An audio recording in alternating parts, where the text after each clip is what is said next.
I would love to introduce our first speaker. Our first speaker is from Congo. In 2007, she founded a non-profit organization called Malaika. It educates and empowers girls and their communities. In 2016, because of her good work, she was named one of the most powerful women in philanthropy by Lifestyles magazine. So, ladies and gentlemen, let's warmly welcome Noella Casares.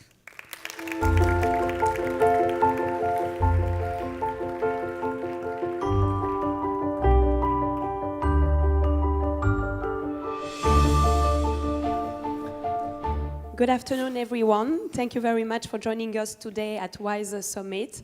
I think we had a fantastic morning with inspiring speakers, and it's a great honor to be here today and do a presentation of the last 10 years, decade of work of impacting and transforming a village in the Democratic Republic of the Congo.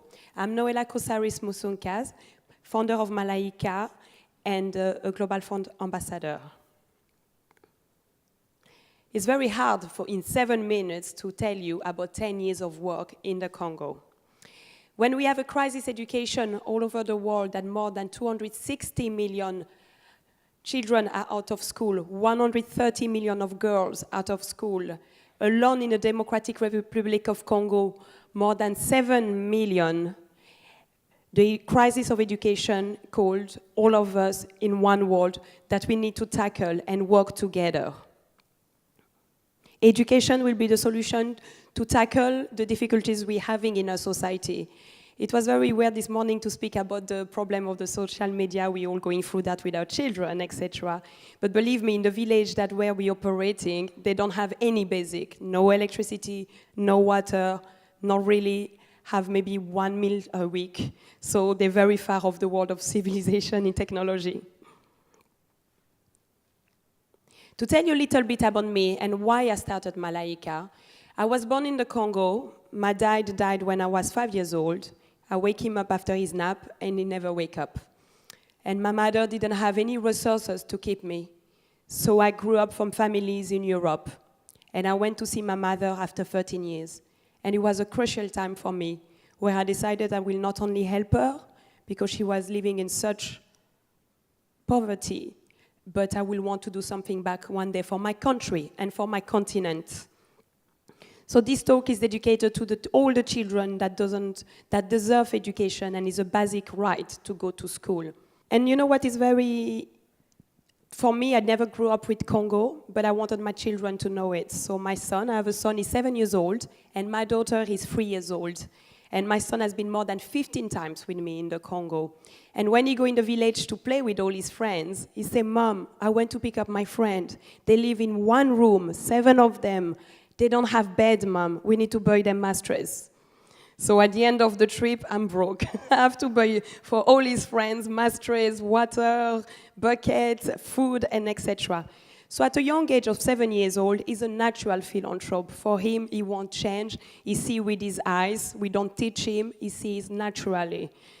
And he saw that where all his friends are from, there's no water. So he said, "Mom, I think we need to dig a well there, where they need it." So in January, we will start to build a well on the name of my son, in Swahili, Mapendo. But when we go back in England, it's all about, "Mommy, can I have my Spider-Man?" But he has this moment too, where he's back to the reality of the Congo. And my daughter, Cara, for her, she wants to go to the school in the village, wear the uniform, go to eat with the kids. She sees them as her sisters and her brothers. The program that we set up in Congo can be duplicated anywhere in the world. We have a school that we build every year. We're building one more classroom, where we started with 104 girls, and today we have 280 girls. We have a community center with FIFA, and I'm very pleased to know that FIFA 2020 will be here. So FIFA was a donor of the school for many years, and when they decided to create 20 community centers in Africa, they wanted to work with us to create a community center that will impact thousands of people a year. The team Our team is from the ground. They are Congolese. We empowering them, we train them, we believe in them, and we trust them. Our international team, they give their skills, their time, and we don't pay them, including myself. I don't take any salary over my foundation. 91% of the fund we're raising go to the project. Malaika School is a school for girls. Imagine a girl that lives at 6, 7 in one room, that don't have meals, that walk with no shoes. At her school, she has breakfast, she has lunch. We teach the mothers to make the uniform for them. We give them underwear, we give them socks, we give them hope. We're building the future of Congo and Africa. We were very honored to put the first stone of the school with the daughter of Muhammad Ali. She grew up with Congo through a dad that fought in 1974 in Kinshasa. And for her, she always wanted to give back in Congo. Our program of the food is 95% of the attendance rate at the school. You see Louise, when she arrived, and 3 months after. And for the 10-year celebration in New York, she came in New York. A bright girl, she wanted to become a journalist. Our student health center. Congo, 200 children a day died of malaria. Miriam was one of them, our first child that died last year at 6 years old. Nearly the same age as my son. So on her name, we will build a health center where we promise ourselves to do more health checkup and to not have a tragedy like Miriam that we lost last year. Our library is very important, that the children stay stimulated, that read, they are encouraged to go to the school. So we opened the library and is one of the favorite places at the school. Our girls is about a holistic program, is the piano, is the theater, is the IT rooms that we opened 2 years ago. We want to create the next agent of change, engineer, mechanician, sewing, teacher.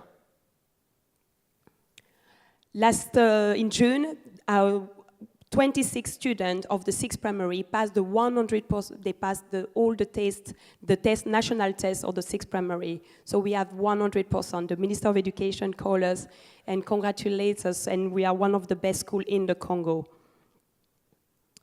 Rosa, she dreamed to travel the world. She wants to tell stories. She wants to become a journalist.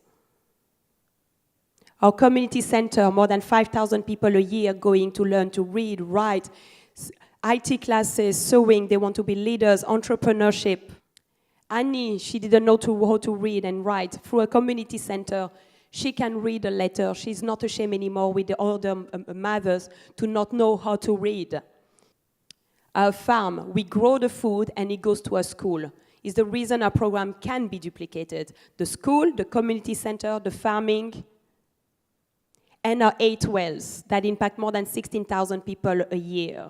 Every year we're building more wells, more waters for the community. Our collaboration, it's very important. We cannot set up a program like that if we don't work with partners and we don't collaborate together. We distributed more than 9,000 malaria nets over the Congo. As an ambassador of Global Fund, we really emphasize that education go with health. If you educate girls, they will be less affected by HIV, and they will stay more longer at school, and we will create, on long term, a middle class, an economic growth, and for that, we need peace and stability all over Africa. Global Fund saved more than 22 million lives since they've been set it up in 2002. Celebrating 10 years of partnership, thank you very much, and I'm calling the next speaker. Thank you. Thank you. My God, I've been 1 minute over. Keep up all the good work. Indeed, there are 130 million girls who are lacking the access to decent education. And Malaika, the nonprofit organization, is implementing a very innovative method to tackle the issue for countless communities. Again, let's give her a warm round of applause. Please continue to keep up the good work.